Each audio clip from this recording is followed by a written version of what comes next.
It was a cold, rainy afternoon in Valencia City, Philippines, back in 2011 when I was sleeping in my bed with a high fever due to catching the flu. My mom was sleeping next to me in bed because she was taking care of me and made sure I took my meds on time. As I was snuggling in my sheets, I slowly hear someone whispering in my ear from a distance. I opened my eyes with my heart beating so fast and I was trying to move my body, but to no avail, I could not.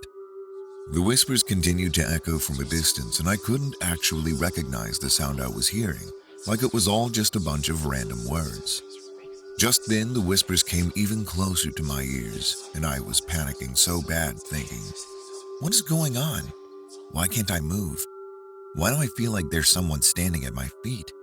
I got a very weird tingly sensation run down my spine when I finally felt like something was actually whispering with its mouth an inch closer to my ear. I then remembered when I read about sleep paralysis on the internet and how to break free from it by trying to move your toes, and I did it. I was praying and trying to move my toes at the same time, hoping that I could break free from this nightmare. Luckily, I got out of it gasping some air and immediately woke up my mom and told her everything that happened. She got all worried and reassured me that everything's going to be fine because she won't leave me. I felt relieved and went back to sleep. 1 month had passed and I was watching some comedy movies in my room and it was around 11 p.m. when I suddenly felt the urge to drink some water. The outside of my room is a second living room and I need to head downstairs to grab a glass of cold water because that's where the fridge is located. As I got out of the room, I didn't bother to turn the lights on because the dim lights were turned on already, and it was enough for me to see. As I was about to step out of the room, I noticed something in front of me sitting on the couch. It was all dark and only its eyes were gleaming despite the dim situation of the living room. The eyes were looking straight at me and I froze for what felt like an eternity. I finally managed to take a step back at my room and shut the door. I forgot to mention that both my mom and dad were with me in my room watching the movies as well. And they both stood up from their seats in shock because of the horror and emotion that I displayed on my face. I eventually moved on from that situation and forgot about it.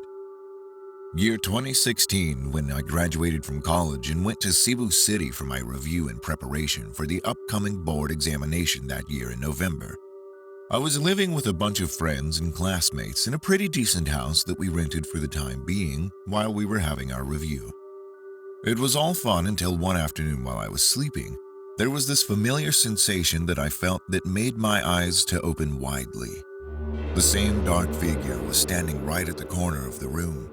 Only that time I could see it clearly and it was trying to reach me with its long, pointy hands.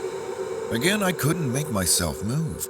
I closed my eyes and kept them shut for 5 minutes and prayed to God for that hellish creature to be gone. Thankfully, I got out of it again. I still get some occasional sleep paralysis at times when I sleep in the afternoon. I am still scared even up to this day, but I somehow got used to it.